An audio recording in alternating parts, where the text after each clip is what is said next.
قضایي نظام او دقیقو قوانینو ته اړتیا لري چې د دوی په باور د طالبانو په قضایي جوړښت کې نه لیدل کیږي. السلام علیکم ورحمت الله وبرکاته. په میډیا باندې دا ویډیو ډیره وایرل شوه چې طالبانو 3 نفر قصاص کړي دي. دا د څه وجې قصاص کړي دي؟ آیا دا خبره حقیقت لري که نه لري؟ راځئ دا ویډیو تر پایه پورې راسره واورئ، تاسو خپله قضاوت وکړئ چې دا خبره حقیقت ده او که نه ده حقیقت. د قصاص د حکم پر تطبیق له ټینګار وروسته طالبانو د دې حکم د پلي کېدو بهیر چټک کړی دی. نن ورځ هم په 3 ولایتونو کې طالبانو د خپل مشر په حکم 4 کسان د قتل په تور په عام محضر کې قصاص کړل. د طالبانو د سترې محکمې د اعلامیو پر بنسټ د تګاب ولسوالۍ اوسیدونکی سلیمان د 3 کسانو د قتل په تور، د بادغیس د دریابون ولسوالۍ اوسیدونکی حیدر د قتل په تور، د نیمروز ولسوالۍ اوسیدونکی عبدالقادر د قتل په تور او د فراه ولایت اوسیدونکی محمد صدق هم د قتل په تور نن قصاص شول. پر دې 4 کسانو د قصاص حکمونه په عام محضر کې په لوبپالو کې تطبیق شوي دي. طالبانو مخکې د 186 کسانو لپاره د قصاص حکم، د 20 کسانو لپاره د سنګسار حکم او د 4 کسانو لپاره د دیوال چپه کېدو حکمونه صدر کړي وو چې د دې شمیرو په منځ کې یوازې پر 10 کسانو د قصاص حکم پلی شوی دی.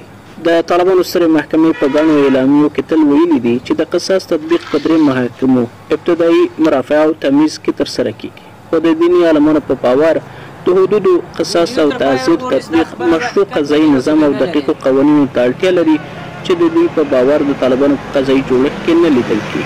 کسی که قصاص میکنه اونها یک دولت مشروع اسلامی بوده باشد و غیر از دولت مشروع برای دیگرها بحث از بسیار جنجال‌های علمی وجود دارد که آیا برایشان اجازه است و یا خیر یک موضوع است. موضوع دوم در قصاص باید موضوع عمدی بوده باشد. محاکمه عادلانه، قضات دارای اهلیت و سیستم عدلی قضایی دارای اهلیت وجود داشته باشد. تطبیق حکم قصاص برای تحقق عدالت نیاز است و ضروری است. د بشري حقونو یو شمېر فعالان د طالبانو دې عمل ته غبرګون ښودلی دی او وایي چې تورن کسان مدافع وکیلانو ته لاسرسی نه لري او د طالبانو له لوري د احکامو تطبیق د نړیوالو بشري حقونو د کنوانسیونونو خلاف عمل دی. طالبان گروه تروریست و فاشیست در افغانستان 4 تن را به قتل رساندن، اعدام کردند در وقتی که اونا وکیل مدافع ندارند، در وقتی که جرم از اونا ثابت از نگاه قانون انسانی نشده.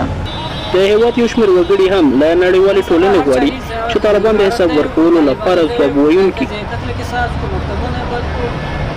در جمعیت هزاران نفر را، کودک، زنها را بیوه کردن، طفلها را بیپدر کردن، هزاران نفر به قتل رساندن، به انتحاری به هر بهانه کشتنشان، نفرهای امنیت و نظامی را کلش به قتل رساندن یا خودشان قاتل هستند و کس نیست که از این انتقام خود بگیره. واک ته د طالبانو تر راتګ وروسته د طالبانو مشر هیبت الله اخندزاده په یوه غونډه کې قاضیانو ته امر وکړ چې شرعي حدود او قصاص عملي کړي. د نوموړي تر امر وروسته د هیواد په بېلابېلو ولایتونو کې د غیر مشروع اړیکو، غلا او شراب څښلو په تور د دورې وهلو حکم پلی او یو شمېر نورو باندې د قصاص حکمونه واورول شول.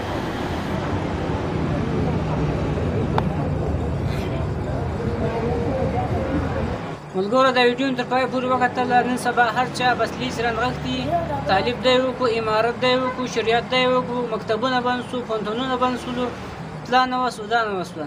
هر څوک خپل کار ته پرېږدي، هر څوک خپل رایې ته پرېږدي، هر څوک خپل کار کوي. طالبان پوه شو، حکومت یې پوه شو، امارت یې پوه شو، که دې وس ورباندې رسېږي ورسه یو کار ورباندې وکړه، که دې وس نه رسېږي قرار کښېنه. السلام علیکم ورحمت الله وبرکاته.